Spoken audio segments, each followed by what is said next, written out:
여러분 안녕하십니까. 마하나임 뉴스입니다. 오늘 이 시간에는 정말 대한민국 법치주의 역사에서 절대 있어서는 안 된 일이 벌어졌기 때문에 방송을 하고자 합니다. 여러분 보도를 통해서 다 들어보셨죠? 더불어민주당이 말이죠, 내란 전담 재판부 설치하겠다, 그리고 법왜곡죄를 신설을 해서 처벌하겠다. 이제 이게 법안이 말이죠, 법사위 소위에서 이제 강행해서 통과가 됐습니다. 자, 여러분, 이것은 말이죠, 단순한 법 개정이 아니에요. 어떤 분들은 그러려니 하고 이렇게 지금 타성에 젖어 잊어버리겠는데 절대 그렇지 않습니다. 이것은 말이죠, 대한민국 헌법을 우회를 해서 말이죠, 재판부를 정권 마음대로 막 교체를 하고 정권의 불리한 판단을 하는 판사, 검사들을 처벌할 수 있는 그런 법적 근거를 만든 그런 법안입니다. 법적으로 무기를 만든 것이다, 그렇게 볼 수가 있습니다. 다시 말하면은 대한민국에서 말이죠, 이 더불어민주당 정권이 마음에 안 드는 사람을 잡아넣기 좋은 구조가 완성되고 있다, 그런 것입니다. 누구든지 다 피해자가 될 수 있죠. 자, 오늘 이 방송 여러분 중요하니까 꼭 마지막까지 함께 해 주십시오. 자, 여러분, 지금 일어나는 일은요, 정치 공방이 아니에요. 자유민주주의 체제의 생명줄이 걸린 문제다, 그렇게 저는 여러분들에게 말씀을 드리겠습니다. 자, 민주당은 겉으로는 이런 말을 합니다. 정치적 중립성을 강화하겠다, 공정한 재판을 위한 전단 사법 시스템이다. 자, 외형적으로 보면 좀 그럴 때도 보이죠. 근데 내란죄는 대한민국에서 가장 강력한 정치적인 혐의입니다. 문제는요,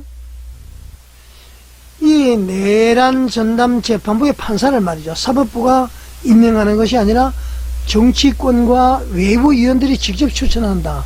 이제 이것이 문제라는 얘기죠. 그러니까 우리가 믿을 만한 판사를 골라서 배치하겠다, 이 말과 다르지 않습니다. 자, 이런 시스템은 과거에 독일 나치가 사용했던 방식과 완전히 동일합니다. 나치의 그 특별재판부도요, 기존 판사 중에서 충성도가 높은 판사들만 뽑아서 신속하게, 그리고 피의자들의 방어권을 제한하고 정권 반대자들을 막 처벌을 했습니다.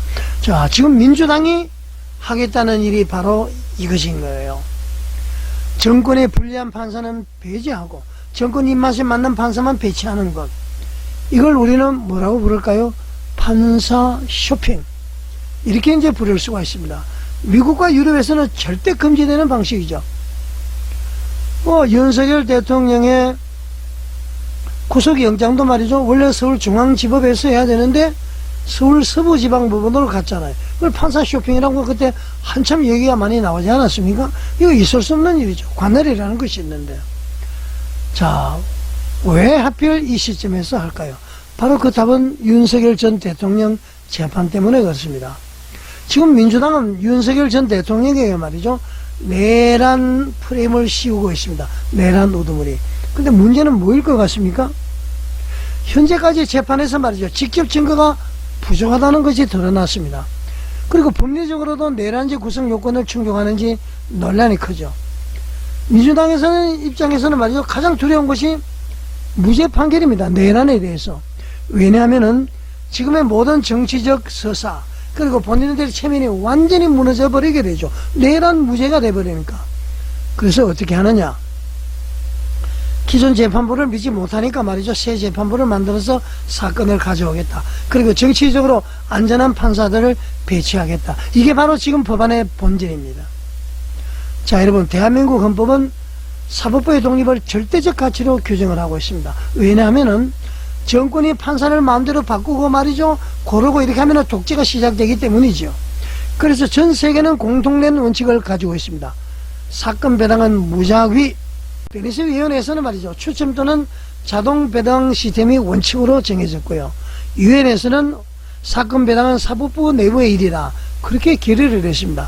독일 헌법재판소는 뭐라고 한지 아세요? 사건은 일반 기준에 따라서 무작위로 배당해야 된다. 자, 민주당 법안은 어떻습니까? 이 국가 기준, 국제 기준, 보통 관례 다 벗어나는 것 아닙니까? 선택된 판사에게 사건을 배당한다. 재판을 배당한다. 외부위원이 추천한다. 진행 중인 사건도 강제로 이관해서 가져온다. 자, 이거는 대한민국 헌정 질서를 아주 정면으로 뒤집는 행위인 것입니다.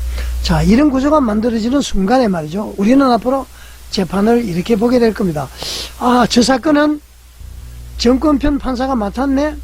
저 사람은 어떻게든 유죄가 나오겠네. 저 재판부는 정권 눈밖에 나서니까 좌천되겠네. 이것은 바로 법치주의가 죽는 순간이에요. 자, 한 걸음 더 나아가서 법 왜곡죄. 이것은 말이죠. 정권이 판사 검사를 처벌하겠다는 법이에요. 누가 법과 양심에 따라서 소신껏 판단하겠습니까? 기소하겠습니까? 이 법은 사실 위험합니다. 민주당이 말하는 논리는 바로 이렇습니다.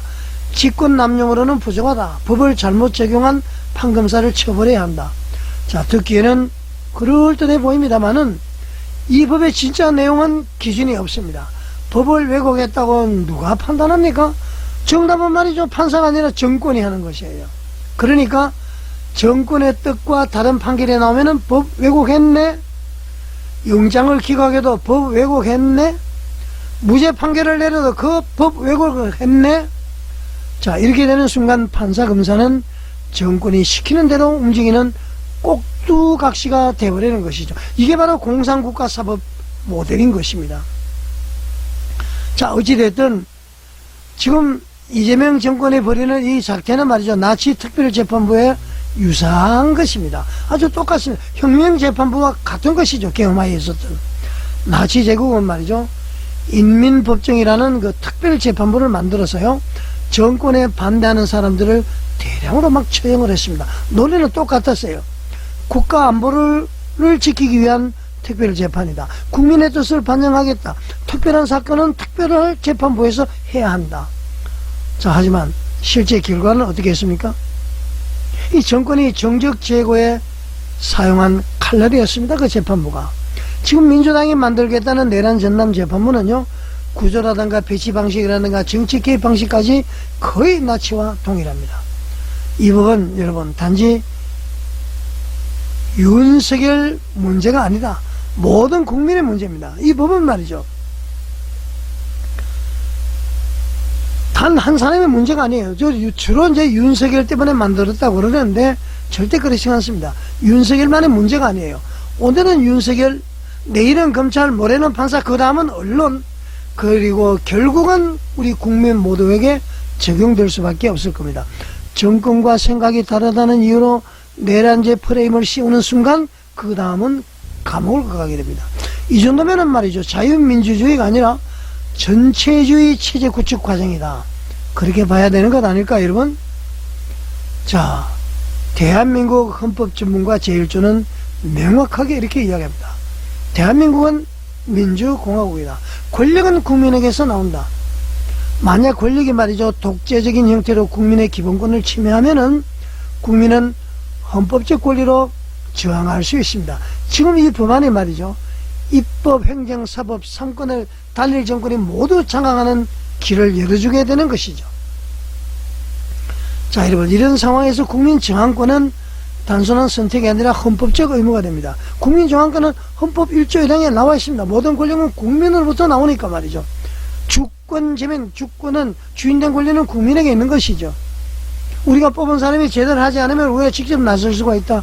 그런 얘기입니다. 자, 여러분, 우리는 그러면 지금 무엇을 어떻게 해야 됩니까? 이 법은 절대 통과돼서는 안 됩니다. 이 법은 위헌입니다. 이 법은 민주주의의 종말을 의미합니다. 만약에 국회 본회의를 통과한다면 우리는 가능한 모든 방법을 동원해야 됩니다. 위헌법률 심판을 제청하고요, 헌법소원을 하고 국민의 행동으로 나서야 되고요, 언론을 감시해야 되고 전국적으로 저항운동을 해야 되는 것입니다. 대한민국이 단 한 사람, 단 한 정권을 위해서 사법부를 해체하는 나라로 전락해서는 결코 되지 않습니다. 자, 여러분, 우리 모두는 지금 대한민국의 마지막 선을 마주하고 있습니다. 자, 마하나임 뉴스에 공감이 가신다면은 구독과 좋아요, 알림 설정 댓글로 여러분의 의견을 많이 남겨주십시오. 공유도 해주시고요. 자, 여러분 시청해 주셔서 감사드립니다.